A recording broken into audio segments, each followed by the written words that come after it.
Story time of when I got sexually assaulted at the strip club I worked at. Now, I have many story times because I worked as a cocktail waitress, model, and actress in Los Angeles for a long time. So I have many stories of people who decided to try to take advantage of me. So I want to share them with you guys. In my last story time, so many people started opening up in the comments about their own experiences. So here we go. In 2011, I got hired as a cocktail waitress at this strip club called Deja Vu. I lived in Valley Village, and the strip club was in the valley, so it was about a mile away from me. It was the perfect situation. I loved it. It was a fun environment. I got along with everyone. But 2 months in, there was always this man that used to come in with his friends, and he had a dedicated cocktail waitress, so I never got the chance to serve him. But one day she showed up late, so I decided to go serve him myself. And when I went to his table, he was nice, didn't say much, but everyone knew of this guy as a really powerful rich guy. Right away, he gave me $100 and told me to sit down next to him. So I did. I sat down, I took their order, and then he asked me my name, I tell him, and then he tells me to go get the drinks. But before I leave, he gives me another $100. So at this point, he's given me $200. And I didn't realize that what he was trying to do was groom me. He was preparing me for what was to come. In other words, he had paid me, now he could do whatever he wanted. So I go get the drinks, I come back to the table, and he asked me to sit again.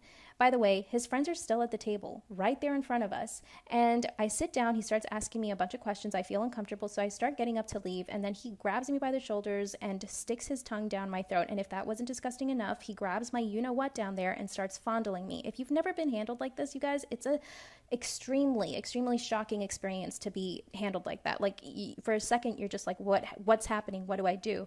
All I did, or all I could do, was push him away. And once I got free of his hold, he looks at me in shock and says, "What are you doing? I paid you." So I literally ran away from the table. I can hear his friends laughing, cackling at me like this was such an entertaining part of their night. And the guy was just yelling at me, asking me to come back to him. I didn't. I ran away. My knees were buckling. I was sweating, and I ran straight to the security guard who usually had my back. I told him what happened, and he's like, "Hey, look, we can't tell this guy to leave because the club is scared of him because he's a drug runner. He's a well-known drug runner."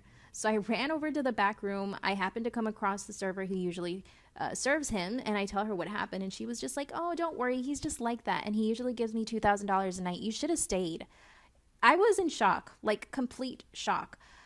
I went home. I cried for frickin' days. I didn't go back to the club, and when I finally did, 2 weeks later, I met my abusive ex. Here's a little story time of what my crazy celebrity ex-boyfriend would get mad at if I did or did not do. He would get mad if I would, for example, go to the DMV and put lip gloss on to take a picture. He said that I was trying to get attention from other guys, and the fact that he wasn't going with me proved that I was trying to get attention from other guys, therefore pickup guys at the DMV. He would also get mad if I showed him too much affection or if I tried to kiss him, because he said that that meant that I was a nymphomaniac, and that the only conclusion he could come to was that I was cheating on him because I was a nymphomaniac. So eventually I stopped being affectionate altogether, and that made him think that I didn't want him because I was never affectionate. So I told him one day, "Well, if I am affectionate, it's bad, but if I'm not affectionate, it's bad." And he said, "You're right, so you're stuck." He would also, for some reason, think that I was Lil Wayne's side chick. So anytime a Lil Wayne song came on, I had part 2 of what my celebrity ex-boyfriend would get mad at if I did or didn't do. He would get mad if I answered the phone too quick because that meant that I was hiding something and I didn't want him to be suspicious. But it also made him mad if I didn't answer the phone quick enough because that meant that I was definitely doing something bad. He would also get mad if I offered to go over to his place instead of mine because that meant I was hiding guys in my apartment, in my bathroom, and in my closet. So he would randomly show up to my apartment, check underneath my bed, my closets, and my bathrooms. And when he saw that there was no one there, he would storm out and say, "I'm going to catch you one day." He would also get upset if my manager or my agent called me telling me that I had an audition because it made him envious, although he would say that what they were trying to do was actually pimp me out. He would get so envious and jealous if I had booked a commercial, if I was working on set, or if I had anything going for me in my life other than him. Part 3 of all the things that would make my crazy celebrity ex-boyfriend jealous and upset. I happened to look like Lil Wayne's celebrity ex at the time, so Lil Wayne happened to say my name in a rap song, although I didn't know Lil Wayne, and he thought that that meant that I was for sure sleeping with Lil Wayne, although I didn't know Lil Wayne. He thought that I had all these connections with rappers and that I spent time with them every single week, although I spent my time with him all the time. He would also get upset when random girls on the street would stare at me for any reason because he thought that her and I had this whole history and that I was trying to take her guy, and for that reason she hated me. And for that reason, she was looking at me. It couldn't be anything else, like maybe she liked my clothes or something. It had to be the fact that I was doing something bad to her. He also hated when guys stared at me because that meant that I knew the guy from someplace and that the guy was following us around, keeping tabs on me because he was probably my pimp or my lover. And God forbid anyone gave me a compliment, he would get envious and jealous. But if someone said I had nice eyes, I hated it. I would avoid eye contact with people just so that no one would say anything. Toxic best friend story time. My best friend's name was Jessica, and she was from Pennsylvania, and she was from a broken home. And when she met my mom, she absolutely loved my mom, and we became fast friends really quick. She always wanted to come over to my house, and when I didn't want her to come over for some reason because I wanted to be with my family, she would get really upset. She became really possessive over me with my family and other people at school, so I basically couldn't have any other friends except for her. And when she would see me hang out with people, she would start making up rumors and accuse me of having talked bad about other people. Jessica was also really promiscuous, but I never judged her for it. I supported her in whatever she wanted to do, like hang out with older boys, like much older boys. And one day she came to me and said that she was pregnant and that she was planning on having an abortion. 2 months later, she came out and said this. Part 2 of Toxic Best Friend. TikTok deleted this, don't know why. So my best friend comes to my house having had 2 abortions in 1 month at this point, and she was upset, she was crying, she felt sick, she had nausea. I gave her medication like ibuprofen or something. I didn't know what to do. I was a 13-year-old child. And then she told me that she was in love with me and that she didn't know what she would do if I didn't love her the same way back. At this point, my hands were shaking, my knees were shaking. I didn't know how to help her. The thought of her being sick at my house and her family not knowing was making me feel horrible. The fact that I hadn't told my mom at that point made me feel horrible. So I went and I told my mom. She called her family right away, and they came to pick her up. They took her to the hospital right away. My mom and I were checking on her every single day during the time that she was in the hospital, calling, finding out how she was. The next week, okay, so people were judging me in the last video because I snitched, but I was 13, you guys. What would you do if you were 13 and your friend was sick in your house? Toxic best friend story time, part 3. So this week at school was horrible. I show up and there are so many things written on my locker. Nobody knew. The principal had it all cleaned up. The boys were being really aggressive with me, writing me letters, threatening letters. One boy tried to push me up against the wall and tried to kiss me. I didn't let him, but that was that first time that had happened. And I had already been bullied a lot at this point, so I wasn't too surprised, but I was like, why would she be doing this after telling me that she loved me? Right. It also didn't help that the principal made it a point to come to my class and interrogate everyone about the locker situation. No one spoke, but it made me even more of a target. I was already so bullied at this point. I was dying. And I never really saw her after that. Her parents flew her back to Pennsylvania because this all happened in Nicaragua. All I know is that she's a stripper now, and she still tries to contact me on Instagram, and my brother's on social media. They don't pay attention to her, and I know that she's had trouble. Story time of when I was almost trafficked in Morocco. My last story time got over 1 million views. That is insane. So I'm going to share with you guys some more story times. These are cautionary tales, so listen up. Back in 2018, my husband and I went to Egypt and Morocco. We had spent about 2 weeks in Egypt, and during that time, I had been completely covered up. I did not show any skin at all, and I knew that I definitely didn't want to do that. I didn't want to offend anyone. I also covered my hair when we were in mosques and certain places. We went to Marrakesh, and we stayed at a beautiful hotel called La Sultana, and this was a time that I just wanted to chill. I just wanted to enjoy the hotel, but my husband insisted on going out shopping and like doing touristy things. So we went to the market the first night we got there. It was already a little bit dark, and as we were walking to the market, I noticed a man kept looking at us and following us, and I'm very aware of my surroundings, so I kept looking back, and he was always there. As we got closer to the market, he was still behind us and looking. Come back for part 2 of almost getting trafficked in Morocco. So we're at the market, and this man keeps staring at us and is like 2 steps behind us. I'm totally aware. My husband isn't. He's not paranoid about these things at all because he's a man. I'm a woman. He just doesn't care. So I tell him, you know what, let's just take a cab back to the hotel. This way he doesn't follow us back to the hotel. My husband says, okay. I wave down a cab. We get into the cab, and this man just stares at us really hard as we drive away in the cab. And I tell my husband, are you looking? And he's like, yeah, you're right. I think he might be looking at us. My husband isn't worried at this point at all.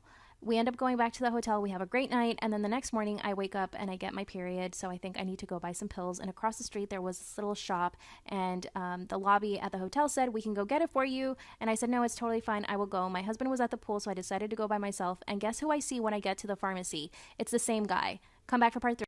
Part 3 of almost getting trafficked in Morocco. So I'm inside the pharmacy. I spot the guy, and as I exit, he grabs my arm and he says, you're my friend, come with me. A car pulls up, they open the door, and he's to my right. And I'm thinking, what in the world? I was petrified, and I kept pulling my arm back. I just kept saying no, but he was like blocking my way. Then I turn to my left, and I hear someone yell something like, in a different language. And I say to myself, this is either someone trying to help me or trying to get me into the car. So I push past that person, and then I feel someone yank the hair out of my scalp. Like I'm running, and like they were clearly trying to hold me back by my hair.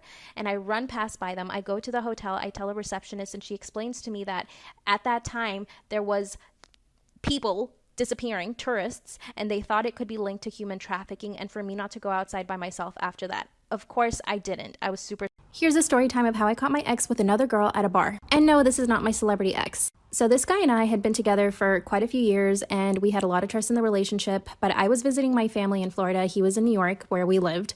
And he tells me that he's going to go have dinner with this mutual friend of ours who is a girl. He's hung out with her before. I know her, and she studied at the same school that we studied in, so I didn't think anything of it, and I just said, fine. He said they were going to have dinner, so about 8 hours passed, and I realized I hadn't heard from him in those 8 hours, so I text him, and I'm like, hey, what are you doing? Are you home? So he says, yes, I'm actually home now, and I tell him, so what were you guys doing for 8 hours? And he says, we had dinner, we were talking a lot, and blah, blah, blah, blah. And I just want to say I wasn't jealous at all in the relationship. We had a lot of trust, so we never checked each other's locations. But this time my instinct told me different. So, of course, I went and I checked his location. He must have forgotten that we had our locations turned on. So guess what? Part 2 of how I caught my ex with another girl at a bar. So it's about midnight, and he just told me that he was home, but my instinct told me differently, and I always trust my instinct. So I went and I checked his location, and it turned out that he was somewhere in Brooklyn, and we lived in Manhattan on the Upper East Side. So I take a screenshot and I send it to him, and guess what he does? He doesn't reply to my messages and proceeds to turn off his cell phone for the next 30 minutes. During those 30 minutes, he kept turning on his phone so I would see his updated location, so I would take a screenshot every time he moved, and I could tell that he was in a moving car, obviously trying to haul ass back to the apartment where he said he was. So as he kept turning it on and off, I kept taking screenshots every time he would turn it on. I was literally staring at my phone for those 30 minutes on the toilet. I was collecting all the proof so that he had no way of telling me that I was making things up or that I was wrong. So finally he turns his phone back on, and he's 2 blocks away from the apartment. Part 3 of how I caught my ex with another girl at a bar. So I can see from his location that he is now 2 blocks away from the apartment. So he calls me and pretends like nothing happened. And I said to him, hey, look, here are all the screenshots. Take a look and explain yourself. He knows he got caught at this point, so he started crying, hyperventilating, almost having a panic attack. And he always did this whenever I got upset at him. I decided to grill him anyway. He begins to explain that he was having dinner with her, and they then decided to go to a bar because they were having such a great time, and that he didn't want to tell me that he was at a bar because he thought that I would get suspicious. And I said, well, why would you do that instead of just telling me the truth when that would not have upset me? What upsets me is that I caught you lying to me and that you're at a bar in Brooklyn with some other girl. I definitely lost my trust, and I told him to send me a statement of the bar, a bank statement, anything that proved that he was at this bar at that time, which he didn't. Of course, yeah, we're no longer together. Yeah. Story time about how I got out of the abusive relationship I was in with my celebrity ex. Yes, he is a celebrity. He's on TV right now, so if you want to know who it is, go to any of my other story times. His name is all over the comments. So after he made me take the lie detector test, which turned out to be a con because he had hired a con artist without him knowing, we didn't speak for about 3 days, but then he started texting me. We were going back and forth, and I knew that in order to end things, I needed to see him in person. Even though he had broken up with me, he was still trying to get back together with me, and I knew I had to end it, otherwise he wouldn't leave me alone. At this point, he had been physically and emotionally abusive with me, but every time it was because he was on some substance, and I knew that if he got off the substances, he would just be a better person. That was just me being naive and thinking that I could help him. Of course, as soon as I get there, he begins to accuse me of having stolen something from his closet, which I couldn't have because I wasn't even with him. He looks through my purse and he gets mad because he doesn't find anything. I knew that he was on something, and I could just tell that he was very aggressive. So I thought to myself, I better leave before he blows up. This is where it gets scary. Come back for part 2. Part 3, trigger warning. So I get out of the shower, he hands me a towel, and then he begins to question me where I was, where I've been, and I know that he knows that I was home for that entire week because I actually saw him outside of my window one day, and I saw his car parked further away, so he knows that I was home. Then he grabbed my phone from my purse, but didn't bring my purse down, just the phone, and starts looking through it. When he didn't find anything, he said, well, you must have deleted all the messages. This is when I black out. I woke up 10 hours later, still in the towel, wrapped up in the towel underneath the comforter, and him standing over me, and he says, you can leave now. He hands me my purse, and the look on his face is just horrendous. I could tell he had been crying all night. His eyes were super swollen. And when I look in my purse, I just see that he cut my ID, he cut my credit card, and bent my apartment key. I got dressed and I run out. Luckily, I was able to get into my apartment, even with the bent key. I waited a few days because I had some marks on me, but I then called my family. They got me a ticket to Miami. I went straight to Miami. I abandoned everything in LA, and I haven't. Part 2, there is a trigger warning here. When he sees there's nothing in my purse, he actually throws it over a balcony that's inside of his bedroom that there is no access to, so I couldn't actually grab my purse or my keys and leave. I head to the door and I thought, you know what, I will just sit outside and wait for him to calm down. But he doesn't let me leave and he says, just hold on a second, I'm gonna go get some water. So he goes to the kitchen to grab some water and then he comes back and throws the water in my face. I'm in shock at this point. Right away I start crying instantly, and this always upset him whenever I cried, so he says, why are you crying now? And then he just acted like he hadn't thrown water in my face. I walk over to the bathroom to try to get a towel and he does not let me get the towel. Instead, he pushes me into the shower and turns on the shower head. And he said, you definitely need to clean yourself, who knows who you've been with. In that moment, I literally thought, what did I get myself into? I just walked into the lion's den. Then he hands me a towel. It does get scarier from here on, so come back for part 3. Here's a story time of when my crazy ex made me take a polygraph test. A little backstory, we had been together for 4 months at this point. 2 months into the relationship, he started acting strange. Before that, he was absolutely completely loving and normal. So since those 2 months were perfect, we had fallen in love and we had been talking about marriage and so many other plans.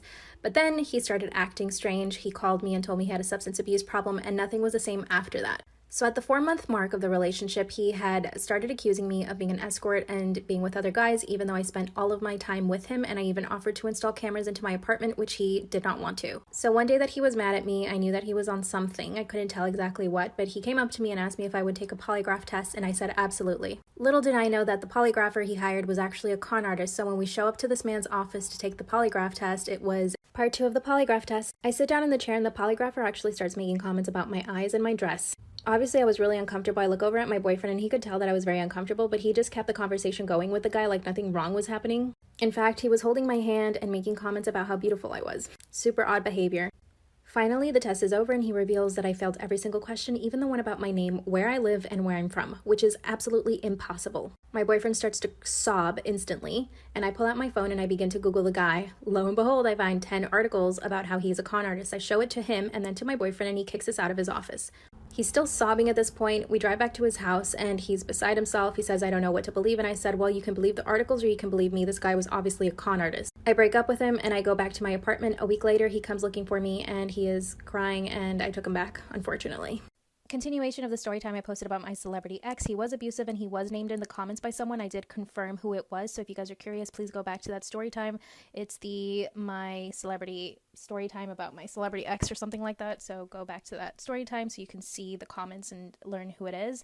So a lot of you guys are curious about how we met, so here we go. I was working at the strip club as a cocktail waitress. He came in one night and it was like lust at first sight. I don't know if you guys have ever experienced that before, but it's a really powerful thing. So he stayed at the bar the whole night and was really aggressive about getting my phone number. First red flag. Didn't even realize it. Honestly, I just thought he was super charming. So the very next day, he's already texting me, asking me if I want to go to have breakfast. I kept saying no, and for about a week, he was chasing me, and I swear to God, he loved the chase. And I eventually said yes. We went to dinner, and it was a really nice, fancy dinner. And he was very aggressive, wanting to kiss me and stuff, and I let him. Part 2, so the dinner was really romantic, it was really fancy, and he tried to kiss me, and I kind of pulled away, but he was really respectful, and then it just kind of snowballed. We had another date, and it was really nice, and then we had another date, and then on that third date, I went over to his house, and at the time, I was 20 years old. I was like a baby and I was super nervous. I was like, I'm in a strange man's house. Like, what am I doing here? And then he kissed me and it was like magical. It was just the most amazing thing ever. And this man just had this like power over me when it came to stuff like that. He was really romantic and I had never experienced anything like that being so young. So anyway, weeks pass and everything is wonderful. He's an amazing guy. And he even starts talking about marriage, and it's only been about a month into the relationship. 1 month, and he's already talking about marriage. So he basically asked me to marry him, and I said yes. Part 3, so at this point, we're really happy. We're talking about marriage. So one day I go to Trader Joe's to buy everything I need for dinner, and he calls me when I'm there, and he says, look, I need to tell you something. I have a substance abuse problem, and this is basically, you're out. If you don't want to be in this relationship for that reason, you need to tell me now. And I said to him, absolutely not. I want to help you, because I was so naive. I thought I could actually help him. And I honestly thought he was telling me this because he wanted to change and he wanted to go to rehab, but no, he was only letting me know so that I could know what to expect from then on, because the relationship was never the same after that. Unfortunately, literally that day, he was not the same person anymore. It was the most bizarre thing ever. But from then on, he would put him and I in situations like where we were literally on the verge of getting caught by cops or, traveling somewhere and he was carrying stuff. He was always accusing me of stuff. He was always accusing me of something, and it took him hitting me to leave.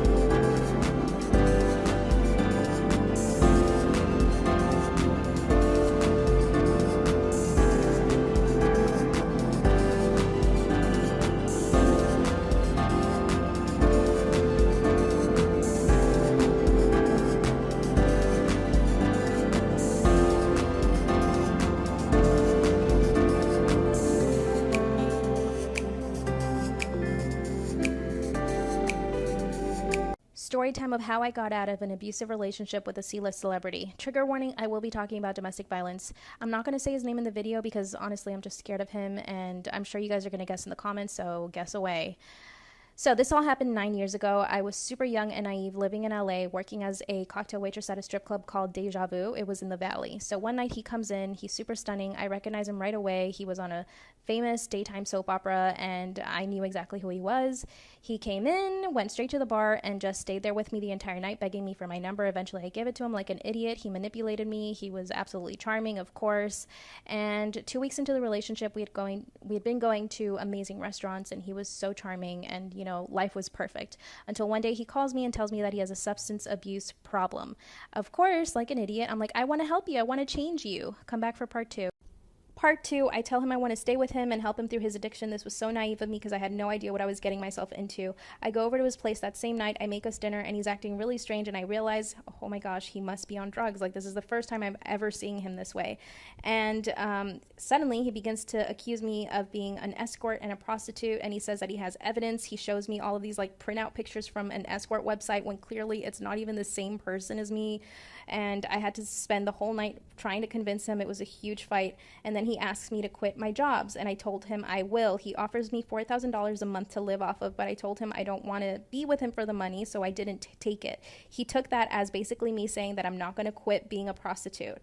So then eventually I stopped going to auditions, answering my phone calls. I ignore my family because I'm just afraid of him thinking that I'm looking at my phone too much or that I'm talking to other people. Part 3, it got so bad that he didn't believe a word I said. I offered to have cameras installed in my apartment so that he could watch everything I was doing because he had accused me of having men over my apartment. And then he asked me to take a polygraph test, but somehow he finds a con man. This con man fakes the polygraph test and tells him that I failed every single question, even the question about my name. That night we go back to his place. He calls me a bunch of names and does other things I don't want to say exactly, but I survived. I got out. He held me in his house for 16 hours against my will. I was begging him to let me leave and he wouldn't. Eventually, when I did leave, he apologized. He had broken my apartment key, my credit card. He had ripped apart my purse searching for things, and I did get out of the relationship, and he is the most terrible person I know. So if you are in an abusive relationship, please get out. Be safe and just leave. Story time of when my best friend set me up to get sexually assaulted. I was 13 at the time, and I didn't have many friends in this school because I was bullied a lot because I was a model and I came out on the local newspaper and in magazines and stuff like that. I also was really afraid of people not liking me, so I never stood up for myself. Anyway, this one really popular girl in my class decided to befriend me one day, and I was really appreciative and I really liked her, and she was kind of like the queen bee, the mean girl. She had all the control over the guys, and I was like, I want to be like that, but I was never able to be like her because I just didn't have the balls. Anyway, so at this point, we were like friends for about 2 months. I would go over her house, she would come over to mine, but she was never really like a best friend. She was like a friend to my face, but then like I would find out she was talking bad about me. So anyway, she invited me to her house one day, and I show up and there's all these like older strange boys that I don't know about. Come back for part 2. Part 2 of my best friend setting me up. So I'm in her house with a bunch of strange boys and 3 girls from my class. So I at least knew some of the girls that were there. We were in her garage and the door was closed and we were all playing ping pong. Suddenly, everyone runs out and they all leave me alone with one of the boys. They close the door and they lock it, and I could tell that they locked it, so I quickly ran toward the door and he stopped me and he began telling me that he really liked me and that he had noticed me around school, and if I wanted to be with him. And then he started trying to kiss me and do other things to me, but I pushed him away. I ran toward the door, and my best friend was right there on the other side, obviously listening. And then she opens the door and she's like, calm down, relax, because at that point I was hitting the door. And then she basically accused me of lying and overreacting, and then I just ran.